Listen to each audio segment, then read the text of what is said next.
ကျွန်တော်ငွေဆောင်ရောက်တဲ့ချိန်မှာ Escala ဆိုတဲ့ဟိုတယ်ကိုရောက်ဖြစ်ခဲ့တယ်ဟိုတယ်ကဘလောက်ထိလှတယ်ဟိုတယ်ရဲ့ဘေးနားမှာဘာတွေရှိတယ်အစားတောက်တွေဘယ်မှာစားတယ်ဘာတွေသွားတယ်အဓိကသူ့ရဲ့ vibe ပေါ့ဘလောက်ထိမိုက်လဲဆိုတာတွေဒီဗီဒီယိုထဲမှာတွေ့ရမှာငွေဆောင်ကိုသွားမယ်ဆိုရင်ပထမဆုံးဦးစားပေးရွေးတင်တဲ့ဟိုတယ်တစ်ခုပေါ့နော်ဟိုတယ်ရဲ့ room tour လေးလည်းတစ်ခါတည်းပြမယ်ပြီးရင်အစားတောက်တွေဘလောက်ထိမိုက်လဲဆိုတာကိုတစ်ခါတည်းပြလိုက်မယ်ပေါ့ငွေဆောင်ရောက်ရင်တော့နေကိုနေတင်တဲ့ဟိုတယ်ပေါ့သူက spa လာခေါ်နေပြီဆိုတော့ spa သွားမယ်ရောက်တာနဲ့ spa ကိုပဲတခါတည်းအရင်သွားလိုက်တယ်ညောင်းနေရနဲ့ဒါလေရတော့ share တိုက်နေရပေါ့ spa ရဲ့အပြင်ဆရာလုံးဝထင်မထားလောက်အောင်တော်တော်လေးမိုက်တယ်နှစ်ယောက် AC အနှိပ်ခံလို့ရတယ်ပေါ့ခုကတော့ massage လုပ်ဖို့တဲ့အင်ကြီးပိုင်းလဲပြီးပါကိုကကြောဒီဘက်ချမ်းမှာ baby လေးကဟိုဘက်ချမ်းမှာနှိပ်ခံ let's go ဒီနေ့ကတော့ Chinese set menu ပေါ့ကျွန်တော်တို့တော်တော်လေးမိုက်တယ်ခါလို့ဆိုထိုင်ဝမ်မှာအဲ့လို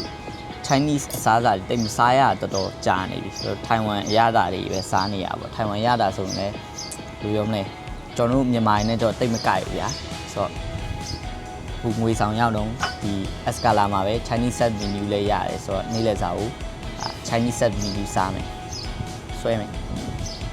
ဆိုတော့ဒီကောင်ကကြောပဲကြစံပစုံပေါင်းဗျာတော့က show ကြည့်လိုက်ပစုံကြီးတွေရော share ပဲဘာလို့တင်နေပုံမှန်တိုင်းပါပဲကြည့်နေတဲ့လူတွေအရင်ကြွေးပါတယ်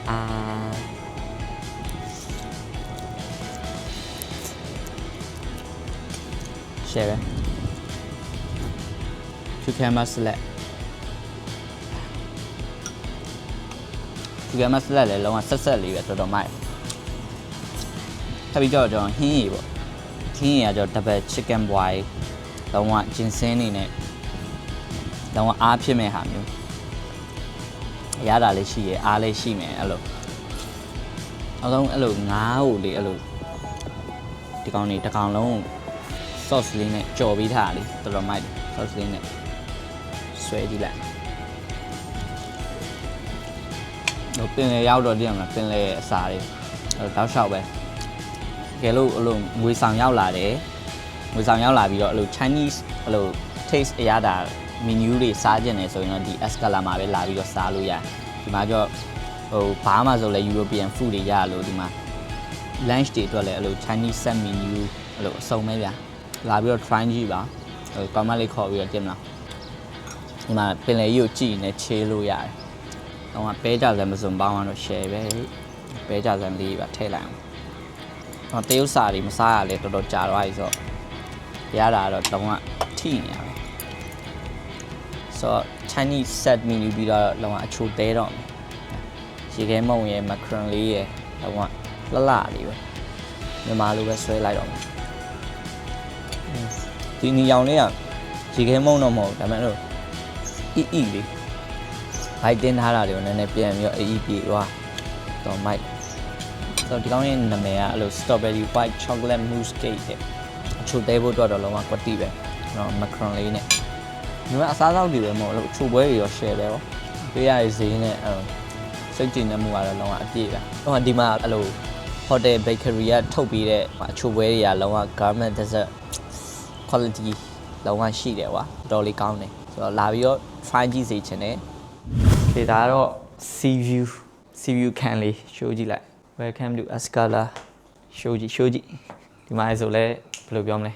sofa တွေရောနော်ပါတယ်။ဟော easy လေးတကားလေးဖွင့်ထားပြီးတော့ sea view ကိုလုံးဝ show နေလိုက်အောင်ပဲ။ပြရင်ဒီမှာ look ထိုင်လို့လည်းရတယ်။တော်တော်လေးမိုက်တယ်။ဒီခန်းလေးကလုံးဝအဲ့လိုဘယ်လိုပြောမလဲ။ honeymoon ထွက်လာမယ့်လူအတွက်ကလည်း share ပဲ။အခန်းကလည်းကျဲတယ်လို့ပြောလို့ရတယ်တော်တော်လေးဘယ်လိုပြောမလဲအထဲမှာ vibe ကလည်း cozy ဖြစ်တယ်ဗျာ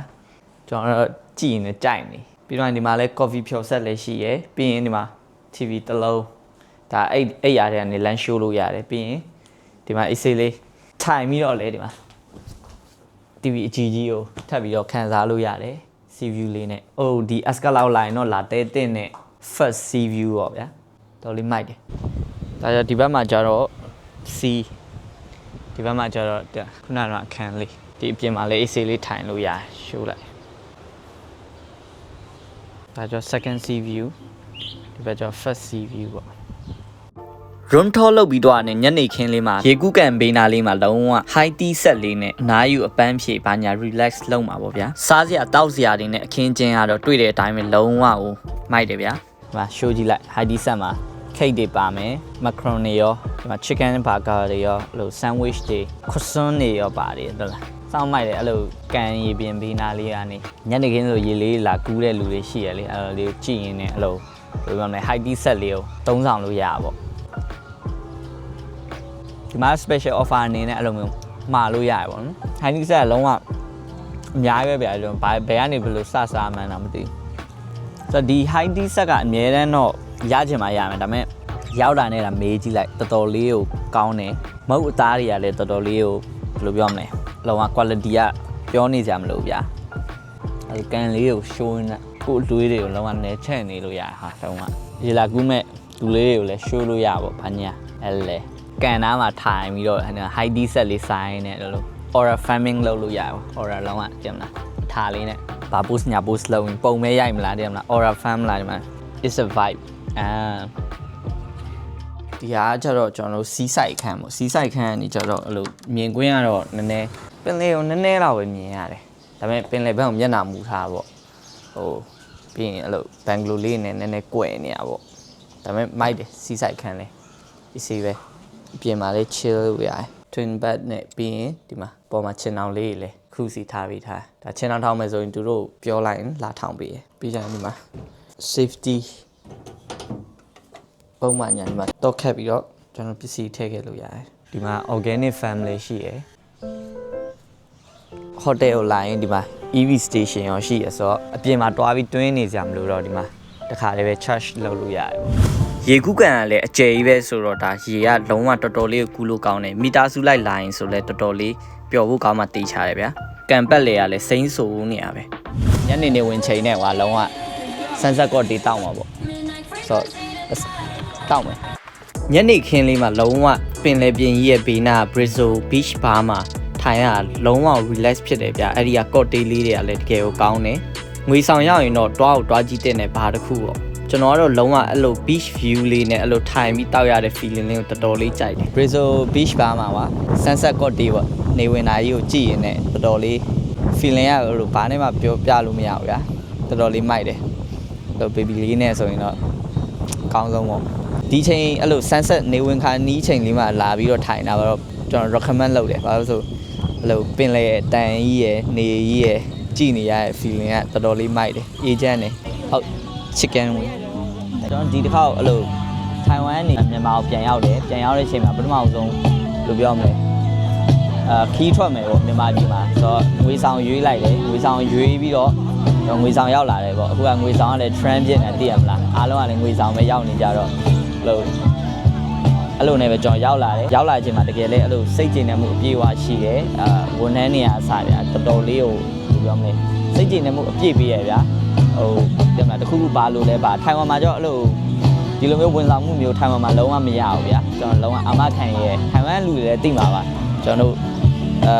ပေးရတဲ့ဈေးနဲ့သိရမလားပြန်ရရင်ဝန်ဆောင်မှုနဲ့ထိုင်ဝမ်မှာကတော့လုံးဝမကောင်းဘူးဗျာမြန်မာရောက်မှပဲအဲ့လိုခံစားချက်မျိုးတွေရဆိုတော့ဒီ escala တော့လုံးဝအပြည့်အဝပေးထားတယ်အဲ့လိုအစားတောက်ကအစားဘာမှပြောကြမလို့အစားတောက်အဲ့လိုပြီးတော့နေရတဲ့အဲ့လိုနေရာတွေအကုန်လုံးပဲပြောဗျာကျွန်တော်တို့ပဲအဲ့လိုခီးထွက်ဖို့စဉ်းစားနေရငွေဆောင်ခီးထွက်ဖို့စဉ်းစားနေရလူရှိနေတာ escala ကိုပဲရွေးဖို့အတွက် recommend လုပ်ချင်တယ်တကယ်လည်းကောင်းတယ်ဆိုတော့ဒီပြီးရင်ညနေပိုင်းမှာဒီ Brizzo Bar မှာအဲ့လိုလာထိုင်ရတဲ့ feeling ကဘာနဲ့မှမတူဘူးတော်တော်လေးကို fine တယ်ဆိုတော့အဲ့လိုလာကြဖို့ပဲကျွန်တော်ကတော့ဖိတ်ခေါ်ချင်တယ်ဗျာအဲ့လို unplug တွေလည်းရှိတယ်ပြီးရင်အဲ့လိုမီးပေါ့မီးကပြရတွေရှိရဆိုတော့လာခဲ့ပါ overall ပြောရမယ်ဆိုရင်ဒါဒီ escala ရဲ့အဲ့လို hotel မှာထားပေးထားတဲ့ facility တွေကအစအဲ့လိုအစားအသောက်ဝန်ထမ်းတွေအစုံပြအကုန်လုံးအဲ့လိုဘယ်လိုပြောမလဲ fine တယ်ဆိုတော့ဒီငွေဆောင်မှာနေခဲ့ရကျွန်တော်တို့အဲ့လိုဘဝမှာအမှတ်တရတစ်ခုကြံခဲ့ရဗျာဂျင်းထဲမှာလည်းတစ်ခုအဲ့လိုထပ်ပြီးတော့လာခြင်းနဲ့စိတ်လည်းဖြစ်တယ်အဲ့လိုဆိုတော့ကျွန်တော်တို့ဒီကိုပဲရွေးဖို့အတွက် recommend လုပ်တယ်ပေါ့တင်မော်ဒီထောင်းနဲ့ပစုံထောင်းတာ share ပဲဒီမှာ seafood တွေရောအများကြီးပဲတော့ဆွဲလိုက် Brazil ဘာမှ seafood တွေလည်းတော်တော်လေးကိုကွတ်တယ်ဗျာ you just can fry you know ချက်တောင်မှန်ပဲကြိုက်တော့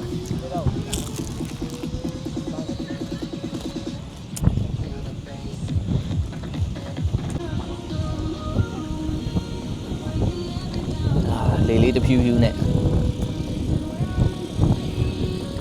the so vibe you know ဒါတော့ Escala Hotel ရဲ့မနက်ခင်းလေးပဲဖြစ်ပါတယ်လုံးဝတာယာနေရဆိုတော့မနက်ခင်းစောစောစီစီဒီနေ့ကတော့6နာရီခွဲလောက်ထားတယ် breakfast စားမယ်ပေါ့မနက်စာလည်း buffet ဆိုတော့ဒါစုံစုံလင်းလင်းလဲချပေးထားတယ်ကျွန်တော်တို့ကြိုက်တာကိုကြိုက်တယ်လို့မနက်ပိုင်းမှာအဝဆွဲလိုက်အောင်ပဲဗျာကျွန်တော်တို့ buffet စားရင်အကုန်လုံးတစ်ခုနည်းနည်းချင်းစီစားတတ်တဲ့လူဆိုတော့ကျွန်တော်တို့ breakfast ကအကောင်းဆုံးပဲမနက်ခင်းစောစောစီစီလေးအောင်မှစိမ့်ဆူဆူလေးနဲ့စားရတဲ့မနက်ခင်းကလုံးဝကိုကျွန်တော်တို့တော့အကောင်းဆုံး breakfast ပါပဲနေ့လေရောက်ပြီဆိုတော့ baby လေးဘိုက်စားနေပြီဆိုတော့ရောက်ဒီမှာကနန်းလက်ရိုးပဲရှူလိုက်ပြီးတော့ရင်နောက်တဲ့ပစွန်လုတ်ခဲ့ဆိုတော့ baby လေးကိုအရင်ကျွေးမယ်ပစွန်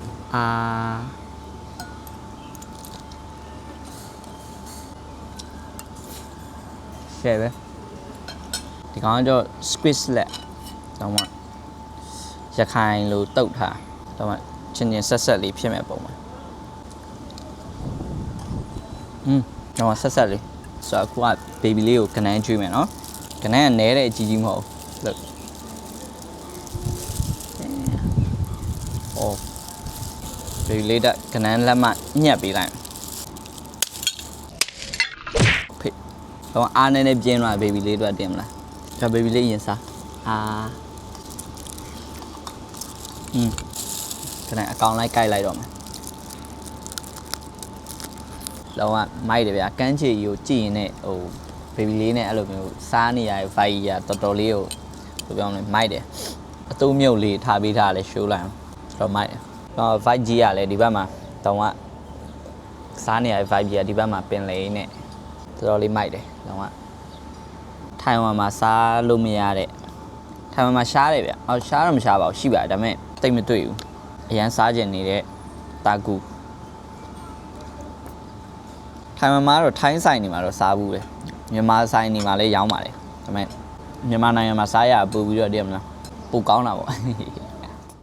ကျွန်တော်အမှန်တိုင်းပြောရရင် Escala မှာနေခဲ့တဲ့တခြားကျွန်တော်အပြင်အောင်တိတ်မသွားဖြစ်ဘူးဘာဖြစ်လို့လဲဆိုတော့ hotel ထဲမှာတင်အောင်ပဲလုံးဝလူက relax ဖြစ်နေပြီး easily hotel ထဲမှာပဲအနားယူလို့ရတယ်ဆိုတော့ကျွန်တော်အပြင်အောင်တိတ်မသွားဖြစ်ဘူးဒီ hotel ရဲ့အရှိတ်ဒီကမ်းခြေနားလောက်ပဲခဏလေးပဲသွားဖြစ်တာလောက်ပဲရှိရပေါ့အဲကြောင့်ငွေဆောင်သွားမယ်ဆိုရင် Escala ကိုပဲရွေးဖို့တော့ recommend လုပ်ပါတယ်